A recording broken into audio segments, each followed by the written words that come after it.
حال ہی میں south Asia کے ایک ملک کے ملٹری سربراہ اور صدر ٹرمپ کی ایک پرائیویٹ میٹنگ ہوئی۔ یہ میٹنگ بند کمرے میں ہوئی اور اس کی ڈیٹیل ابھی ہمیں نہیں معلوم۔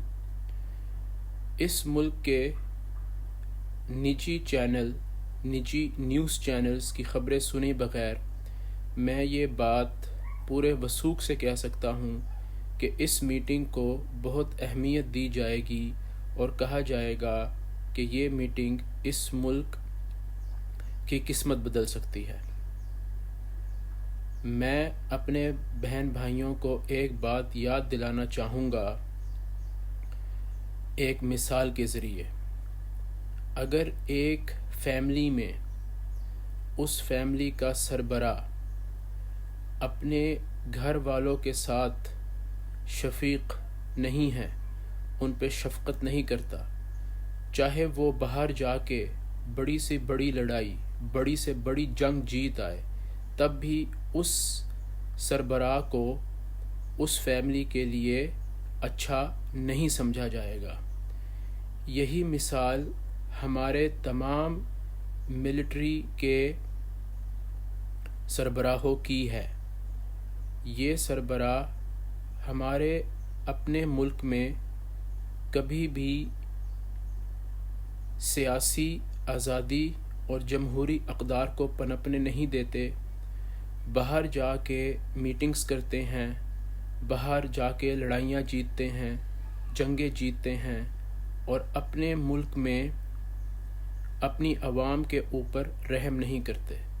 تو ایسے سربراہ کے بارے میں آپ کیا کہیں گے؟ کیا یہ سربراہ اس ملک کے لیے کوئی رحمت اور شفقت کا استعارہ ہے؟ ہرگز نہیں۔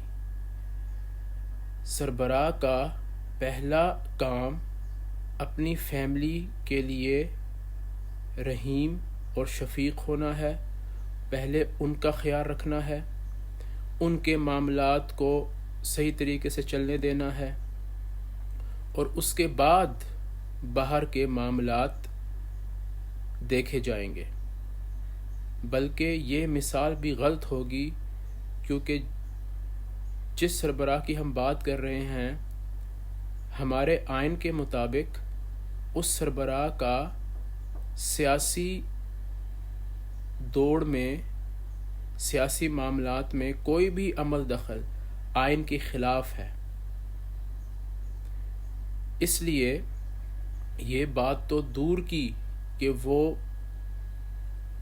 اپنے گھر کے معاملات میں، یعنی اس مثال میں سیاسی معاملات میں عمل دخل شفیق رہ کے کرے، یہ بات تو پاکستان کے آئین کے خلاف ہے، کیونکہ اس سربراہ کو اجازت ہی نہیں ہے کہ وہ کسی بھی قسم کے سیاسی معاملات میں عمل دخل کرے۔ لیکن چلیے، اس کو مجبوری کہہ لیں یا پاکستان کی بدقسمتی کہہ لیں کہ ہمارا ایک سسٹم کئی سالوں سے چلا آ رہا ہے۔ اس ریالٹی کو سچ جانتے ہوئے پھر بھی یہ بات ذہن میں رکھنی پڑے گی کہ اگر ایسا ہی ہے، تب بھی اس سربراہ کا اصل کام اپنے اندر، اپنے ملک کے اندر آزادی، سیاسی آزادی اور بولنے کی آزادی کو انشور کرنا ہے۔ اور جب تک یہ کام نہیں ہو رہے، تب تک آپ صدر ٹرمپ سے ملیں یا ایلون مسک سے ملیں یا کسی بھی امریکہ میں یا کسی بھی اور ملک میں بڑی شخصیت سے ملیں، ہمیں ان ملاقاتوں کی لمبی لمبی کہانیاں مت سنائیں۔ ہم تنگ آ گئے ہیں ایسے سربراہوں سے جو باہر جا کے تو معاہدے کر آتے ہیں، مگر اپنے ملک میں صرف اپنے اقتدار کے لیے، اپنے اقتدار کو طول دینے کے لیے ہم عوام پہ پھندا سخت سے سخت کرتے جاتے ہیں۔